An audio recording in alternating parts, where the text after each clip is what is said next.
Hello welcome to Sali kitchen. ഇന്ന് potato വെച്ചിട്ട് ചെയ്യാൻ പറ്റുന്ന ഒരു സിമ്പിളായിട്ടുള്ളൊരു സ്നാക്കാണ് ചെയ്യുന്നത്.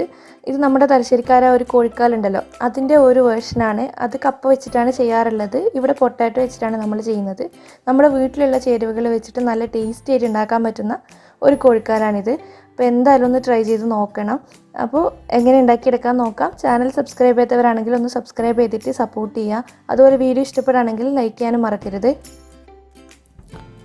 അപ്പോൾ ആദ്യം തന്നെ ഇതിൻ്റെ ഒരു മസാലക്കൂട്ട് ഉണ്ടാക്കിയെടുക്കാൻ വേണ്ടിയിട്ട് ഒരു ബൗൾ എടുത്തിട്ടുണ്ട്. ഇതിലേക്ക് ഒരു അരക്കപ്പോളം കടലപ്പൊടി ചേർത്ത് കൊടുക്കുന്നുണ്ട്. പിന്നെ 2 ടേബിൾ സ്പൂൺ കോൺഫ്ലോർ ചേർത്ത് കൊടുക്കുക. 1 ടേബിൾ സ്പൂൺ അരിപ്പൊടി ചേർത്ത് കൊടുക്കുന്നുണ്ട്. പിന്നെ ആവശ്യത്തിനുള്ള ഉപ്പ്, കുറച്ച് കറിവേപ്പില, 1 ടേബിൾ സ്പൂണോളം ഇഞ്ചി വെളുത്തുള്ളി നന്നായിട്ട് ചതച്ചെടുത്തത് ചേർത്ത് കൊടുക്കുന്നുണ്ട്. പിന്നെ നമുക്കിതിലേക്ക് ഒരു ഇച്ചിരി മഞ്ഞൾപ്പൊടി ചേർത്ത് കൊടുക്കുക. 1 സ്പൂണോളം മുളക് പൊടി ചേർത്ത് കൊടുക്കുന്നുണ്ട്.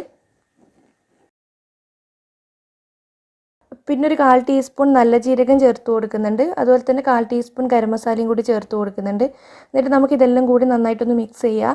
കുറച്ച് വെള്ളം ചേർത്തിട്ട് നല്ല കട്ടിയിൽ ഒന്ന് മിക്സാക്കി എടുക്കണം. ലൂസായി പോകരുത്.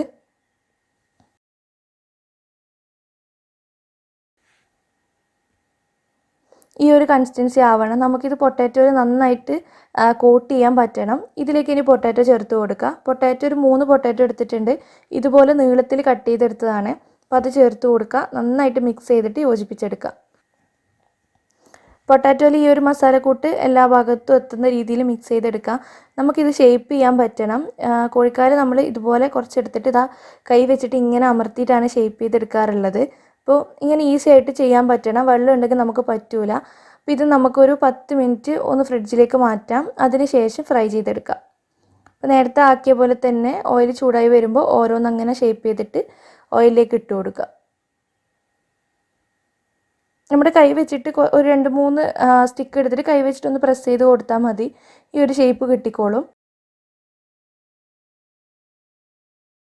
ഒരുപാട് തിക്കി നിറച്ചിട്ട് ഷേപ്പ് ചെയ്തെടുക്കണ്ട. അപ്പോൾ വെന്ത് കിട്ടാൻ കുറച്ച് സമയം എടുക്കും. ഒരു മീഡിയം ടു ലോയിൽ വെച്ചിട്ട് ഇത് ഫ്രൈ ചെയ്തെടുക്കുക. ഒരു ഭാഗം ആയിക്കഴിഞ്ഞ് കഴിഞ്ഞാൽ അങ്ങ് തിരിച്ചിട്ട് കൊടുക്കുക. നല്ല ഒരു റെഡ് കളർ ആയി കിട്ടണം. കാണാനേ അതിൻ്റെ ഒരു ഭംഗി അങ്ങനെയാണ്. ഇപ്പോൾ കോഴിക്കാല് പൊതുവേ തലശ്ശേരിക്കാർ കപ്പ വെച്ചിട്ടാണ് ചെയ്യാറുള്ളത്. ഇവിടെ ഞാൻ ഈസി ആയിട്ട് പൊട്ടാറ്റോ വെച്ചിട്ട് ചെയ്യുന്ന രീതിയാണ് കാണിച്ചിട്ടുള്ളത്. സെയിം ടേസ്റ്റ് തന്നെ, നല്ല ടേസ്റ്റാണ്. എന്തായാലും ട്രൈ ചെയ്ത് നോക്കുക. നമ്മുടെ വീട്ടിലുള്ള കുറച്ച് ചേരുവകൾ വെച്ചിട്ട് ചെയ്യാൻ പറ്റുന്നതാണ്. അപ്പോൾ ട്രൈ ചെയ്തിട്ട് ഫീഡ്ബാക്ക് അറിയിക്കുക. നല്ല ക്രിസ്പിയാണ്. ആ ചൂടോടെ കഴിക്കുന്ന സമയത്ത് നല്ല ക്രിസ്പിയാണ്. ഒരുപാട് അങ്ങ് തണുത്ത് കഴിഞ്ഞ് കഴിഞ്ഞാൽ ആ ഒരു ക്രിസ്പിനെസ് ഒക്കെ പോവും. അപ്പോൾ ചൂടോടെ ഉണ്ടാക്കിയിട്ട് ചൂടോടെ തന്നെ കഴിക്കുക. ട്രൈ ചെയ്തിട്ട് ഫീഡ്ബാക്ക് അറിയിക്കുക. വീഡിയോ ഇഷ്ടപ്പെടുകയാണെങ്കിൽ ലൈക്ക് ചെയ്യാനും ഷെയർ ചെയ്യാനും മറക്കരുത്. താങ്ക്